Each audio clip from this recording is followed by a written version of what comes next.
반갑습니다. 신학과 신앙의 노승주입니다.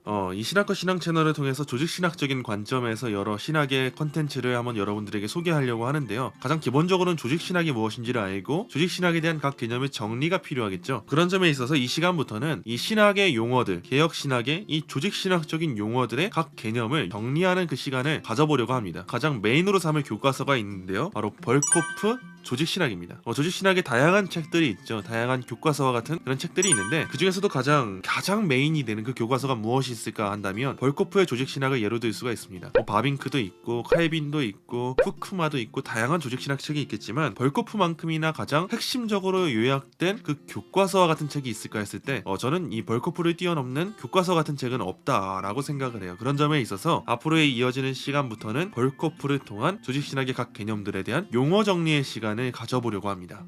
그중 오늘은 첫 시간으로 교의라는 말을 한번 살펴보려고 해요. 벌코프식대로 벌코프가 정리하는 대로 이 교의란 용어가 뭔가를 보려고 하는데요. 흔히들 이 조직신학이라는 말과 교의학이라는 말을 같은 용어로 이해하고 사용하고 있죠. 이처럼 우리는 교의라는 말을 자주 들어봤을 겁니다. 이 교의, 도그마라는 말은요 헬라어 도케인에서 유래가 됐는데요. 고전 헬라어 도케인 모이는 내가 보기엔 어떻다, 내 생각에는 이렇다 라는 뜻만이 아니라 내 결론으로는, 내 확신으로는 나는 이렇게 확신한다 라는 뜻까지도 가지고 있습니다. 그래서 이 교의라는 말은요 사실상 사적인 견해라는 의미를 가질 수가 있어요. 내 뜻은 이렇다, 내가 보기엔 이렇다, 이런 의미로 사용될 수도 있는데요. 동시에 공적인 의미로도 사용이 됩니다. 그래서 전문적으로는 공리나 진리나 규칙에 대한 것, 특히나 신학적으로 사용되던 언제 사용되냐, 가장 그 공적인 의미에서 선포된 진리체계, 교리체계, 바로 이때 교의라는 말이 사용이 됩니다. 그래서 벌코프는 전문적으로는 그 공식화된 신앙의 체계, 신앙의 항목 등을 의미할 때 이 교의라는 말이 사용된다라고 말을 해요. 흔히들 이 교의라는 말은 교리라는 말과 혼용되어서 사용되곤 합니다. 사실상 이렇게 우리가 엄밀하게 나누긴 하지만 혼용돼서 사용돼도 큰 문제가 있다라고까지 할 수는 없어요. 그러나 우리가 추구하는 건 더 엄밀함이죠. 엄밀한 개념과 그 의미를 명확하게 밝히는 거죠. 엄밀한 의미에서의 교의는요, 교리를 공식화시킨 교회로부터 진리로 인정받고 따라서 권위를 입고 있는 교리들의 진술이나 공식화를 가리킵니다. 그럼 이제 우리가 두 가지 개념을 이해할 수 있겠죠. 우리가 흔히 사용하는 교리라는 말은 사실 성경의 진리 그 자체를 의미할 때 흔히 사용됩니다. 그럼 교의는 어떤 의미일까요? 그 성경의 진리가 교회적으로 고백될 때, 공식화될 때, 신앙 고백의 형태가 될 때 우린 그것을 교의라고 말하는 겁니다.